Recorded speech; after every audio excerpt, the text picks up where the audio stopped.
Hello বন্ধুরা, আসসালামু আলাইকুম। ওয়েলকাম ব্যাক টু আওয়ার হোমিওয়েড চ্যানেলটির পক্ষ থেকে আপনাদের সকলকে জানাই আন্তরিক শুভেচ্ছা এবং অভিনন্দন। বন্ধুরা, আমরা এই চ্যানেলটি করেছি সেটা হচ্ছে যে আমাদের একটা প্রতিষ্ঠান রয়েছে, সেই প্রতিষ্ঠান থেকে আমরা চিন্তা করলাম যে সবাই শুধু চিকিৎসকদের নিয়ে চিন্তা করে, কিন্তু আমরা চিন্তা করলাম যে চিকিৎসকদের থেকে এই মুহূর্তে রোগীদের শিক্ষিত হওয়াটা বেশি প্রয়োজন। কারণ আমাদের দেশের রোগীরা সবচেয়ে বেশি প্রতারণার শিকার হচ্ছে এই চিকিৎসকদের কাছ থেকে।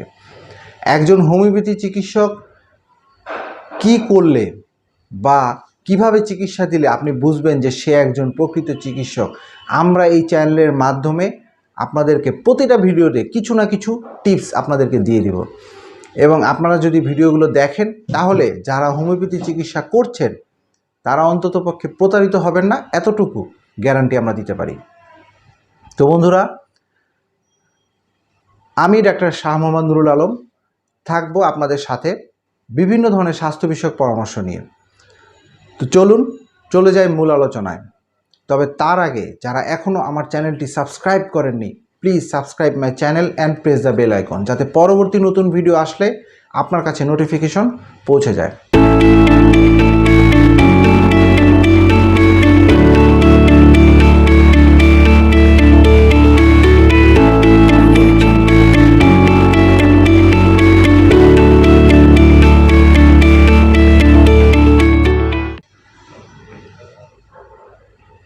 গত পর্বে আমি আপনাদেরকে যৌন রোগ কি লক্ষণ দেখা দিলে আপনি বুঝবেন যে আপনি যৌন রোগে ভুগছেন সেই বিষয়গুলো নিয়ে আলোচনা করেছি।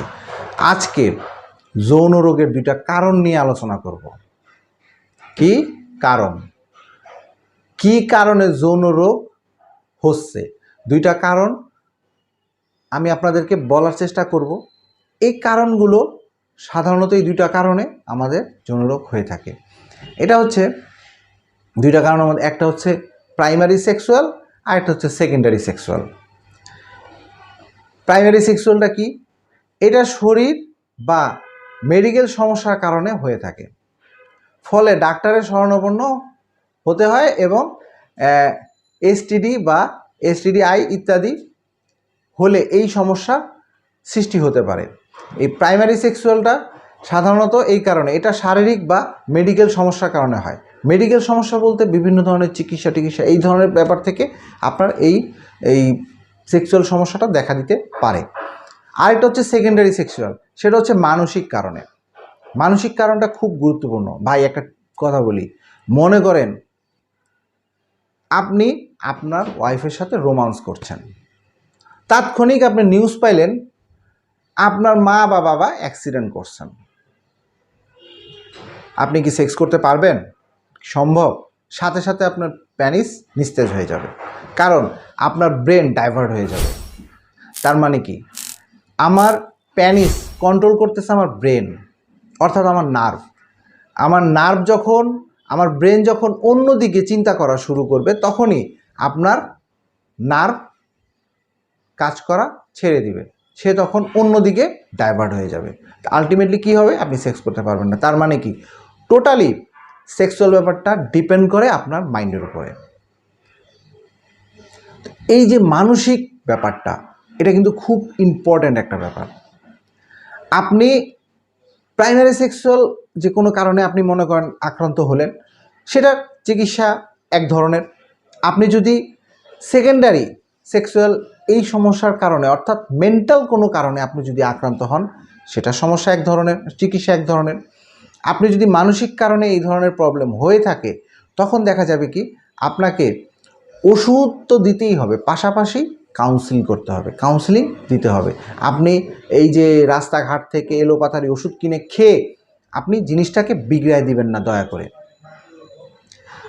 যখন শারীরিক কোনো প্রবলেমের কারণে হয়ে থাকে, সেটার চিকিৎসা আপনি ওষুধ খেয়ে করতে পারেন, বা মেডিকেল কোনো ট্রিটমেন্টের কারণে আপনার সাইড এফেক্ট হয়েছে, পার্শ্ব প্রতিক্রিয়া হয়েছে, আপনি কোনো একটা জটিল রোগে ভুগতেছেন যার কারণে আপনার এই সমস্যাটা দেখা দিছে, তো এইসব কারণে হলে এটা চিকিৎসা আপনি দিতে পারেন বা দিয়ে আমরা এটাকে করতে পারি। কিন্তু মানসিক যেটা, সেটা ওষুধ নয়, শুধু ওষুধের পাশাপাশি আপনাকে মেন্টাল থেরাপি দিতে হবে, যেটা অনেক বেশি ইম্পর্ট্যান্ট।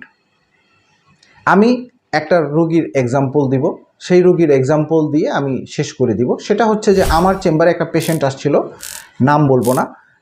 সেই পেশেন্টের সমস্যা হচ্ছে তার বীর্য দ্রুত বের হয়ে যায়, স্ত্রীর কাছে যাওয়ার আগে বীর্য দ্রুত বের। তা আমি তার কেস টেকিং করলাম, করে তাকে একটা মেডিসিন দিলাম। মাসখানিক সে ওষুধ খাওয়ার পরে কোনো রেজাল্ট নাই। আবার আমি আমার কয়েকজন কলিগের সাথে বিষয়টা পরামর্শ করলাম। পরামর্শ করার পরে দেখা গেল যে না, আমার ওষুধটা ঠিক আছে। তোরা বললো যে আবার আরেক ডোজ দেন। আরেক ডোজ দিলাম, কাজ হচ্ছে না, একই রেজাল্ট একই। তখন আমি তার ভিতরে ঢুকলাম, অর্থাৎ তার ফ্যামিলির ভিতরে ঢুকলাম। ঢোকার পরে জানা গেল সে তার স্ত্রী দ্বারা নানাভাবে নির্যাতিত। তখন সে তার স্ত্রী ছাড়া অন্য যার কাছেই যাক বা যাকে দেখুক, দেখলেই তার সেক্সুয়াল চাহিদা সৃষ্টি হয়, এক্সেপ্ট তার ওয়াইফ। তার মানে কি, তার ওয়াইফের প্রতি তার একটা বিরূপ ধারণা সৃষ্টি হয়েছে, ঘৃণার তৈরি হয়েছে, এবং যার কারণে তার প্রতি তার সেক্সুয়াল চাহিদা সৃষ্টি হয় না। আমি স্বাভাবিকভাবে তাকে কাউন্সিলিং করা শুরু করলাম এবং প্রায় দীর্ঘ মাসখানেক তাকে কাউন্সিলিং করা শুরু করলাম এবং ওষুধ দেই নাই। দিলাম কি, অনওষুধি কিছু জিনিসপত্র, যেটাতে ওষুধি কোনো গুণাবলী নাই। পাশাপাশি কাউন্সিলিং করা শুরু করলাম। সে 1 মাস পরে মোটামুটি একটা ভালো রেজাল্ট পাওয়া শুরু করলো এবং সে এসে আমাকে বললো যে ভাই, এইবারের যে ওষুধটা দিচ্ছেন সেই রকম ওষুধ, কিন্তু এবার তো আমি ওষুধই দিই নাই, এবার তার সাথে শুধু কথা বলছি। তার চিকিৎসা কী ছিল, প্রতি 3 দিন পর পর সে আইসা আমার সাথে 1 ঘন্টা আড্ডা দিবে, এইটাই তার চিকিৎসা। এবং আল্লাহর রহমতে সে সুস্থ হয়ে গেল। যাই হোক, তা আপনারা নিশ্চয়ই বুঝতে পারছেন যে এই 2টা পয়েন্টের কারণে সাধারণত হয়ে থাকে। একটা হচ্ছে শারীরিক কোনো ডিজিজ হয়েছে আপনার শরীরে এবং মেডিকেল কোনো ট্রিটমেন্ট নেওয়ার ক্ষেত্রে পরে আপনার পার্শ্ব প্রতিক্রিয়া হিসাবে সেক্সুয়াল সমস্যা শুরু হয়েছে, অথবা আরেকটা হচ্ছে মানসিক কারণে। এখন মানসিক কারণ যেটা, সেটার ক্ষেত্রে অবশ্যই আপনি যখন শারীরিকভাবে ট্রিটমেন্ট নিলেন, নেওয়ার পরে কাজ করতেছে না, আপনি ধরে নেবেন যে আপনার মেন্টাল কোনো প্রবলেম আছে যার কারণে আপনার এই সমস্যাটা হচ্ছে। তো বন্ধুরা, আজকের মতো আমার আলোচনাটা এখানে শেষ করব। আলোচনা আসলে অনেক বড় হয়ে যায়, এইসব আলোচনা করতে গেলে দেখা যাচ্ছে যে একটার পর একটা কথা চলে আসে। তো আজকের আলোচনাটা আমি এখানে শেষ করব। তো আপনারা যারা অবশ্যই আমার এই চ্যানেলটা দেখতেছেন, যদি কোনো প্রশ্ন থাকে অবশ্যই আমাদের কমেন্ট বক্সে জানাবেন এবং আমাদের ভিডিওটা লাইক, কমেন্ট, শেয়ার করে দিবেন। পাশাপাশি আপনার বন্ধুদেরকে এই ভিডিওটা দেখার জন্য অনুপ্রাণিত করবেন। তাতে আপনি যেমন এই বিষয়গুলো সম্পর্কে জানলেন, আপনার বন্ধুরাও এই বিষয়গুলো সম্পর্কে জানলেও, এইভাবে করেই আমাদের দেশের প্রত্যেকটা মানুষ সচেতন হয়ে উঠবে নিজের যৌন জীবন। তো বন্ধুরা, আজকের মতো চলে যাচ্ছি, তবে যাচ্ছি না, ফিরবো নতুন কোনো ভিডিও নিয়ে, নতুন কোনো পর্বে। ততক্ষণের জন্য ভালো থাকবেন, সুস্থ থাকবেন, হোমিওয়েডের সাথে থাকবেন। আসসালামু আলাইকুম।